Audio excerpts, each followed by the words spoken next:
যুক্তরাষ্ট্রের ক্যালিফোর্নিয়ার বিধ্বস্ত হয়েছে মার্কিন বিমান বাহিনীর একটি বি-52 বোমারু বিমান। ভয়াবহ এই দুর্ঘটনায় বিমানে থাকা কমপক্ষে ৮ জন আরোহী প্রাণ হারিয়েছেন। এডওয়ার্ডস বিমান ঘাঁটি থেকে উড্ডয়নের পরপরই রানওয়ের উপর আছড়ে পড়ে এই বিশাল বিমানটি। স্থানীয় সময় বেলা ১১টায় ক্যালিফোর্নিয়ার মহাবে মরুভূমিতে রুটিন মিশনে ওড়ার কথা ছিল বিমানটির, কিন্তু ওড়ার কিছুক্ষণের মধ্যেই এটি রানওয়ের উপর আছড়ে পড়ে মুহূর্তেই আগুনের গোলায় পরিণত হয়।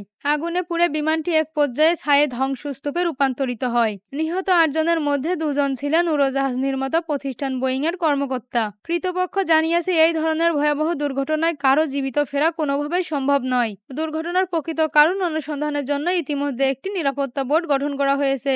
রণক্ষেত্র আকাশের ভাসমান দুর্গ হিসাবে পরিচিত এই বি-52 স্ট্র্যাটোফোর্টেজ বিমান, এটি সর্বোচ্চ ৩২,০০০ কেজি পেলোড নিয়ে ৫০,০০০ ফুট উচ্চতায় উড়তে সক্ষম।